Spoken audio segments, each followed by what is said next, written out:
Hello, my name is Deborah, and today I will be talking to you about Noah Webster Jr.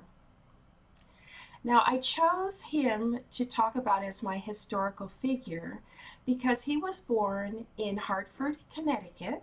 He was actually born in 1758, and I was also born in Hartford, Connecticut, and raised there until I was 12.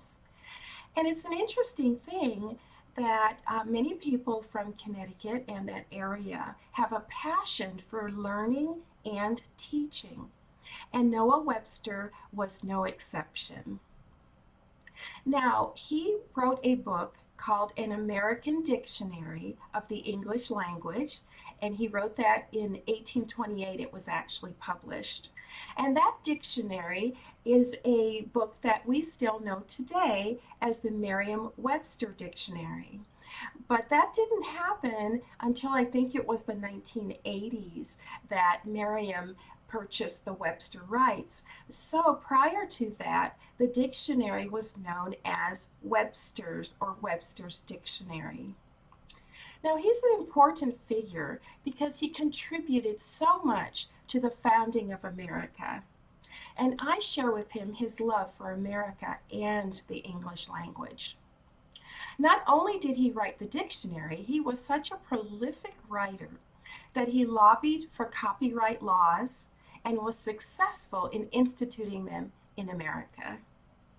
His passion was twofold: to disciple Americans to remain true to God as a nation, and to create an American culture separate and distinct from England. He accomplished this in an eclectic way. First, he went to Yale University at 16 years old. His family were just farmers, but they really sacrificed to send him to college because they knew he had such a passion for learning. He was there for 4 years and was one of the first people to graduate from Yale.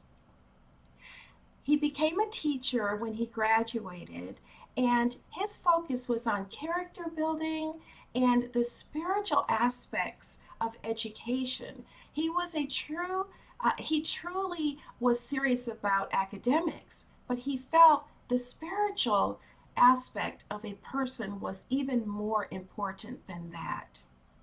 And to this day, he still influences young people because here is a book. It's called Advice to the Young, a Moral Catechism.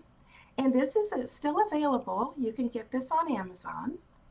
And it is a very good book. It's just a short book, but it gives you an understanding of how he cared about educating Americans.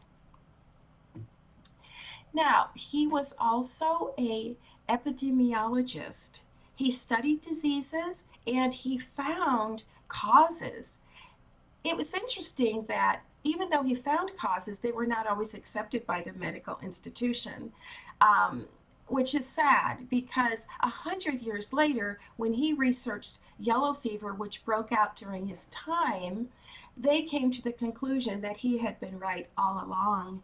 And think of how many lives they may have been able to save if they had accepted someone who was outside, an outsider who was a true researcher, if they had accepted the truths that he was teaching. Now, he also was a soldier. He fought in the War of Independence.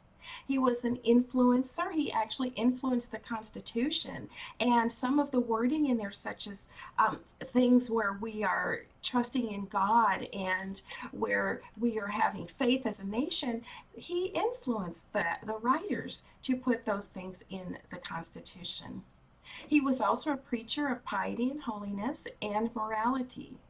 He had his detractors who did not like it that he was such a free and independent thinker, but the legacy he has left for us is to be critical thinkers, to learn, to grow, and to listen to God, which is the most important of all.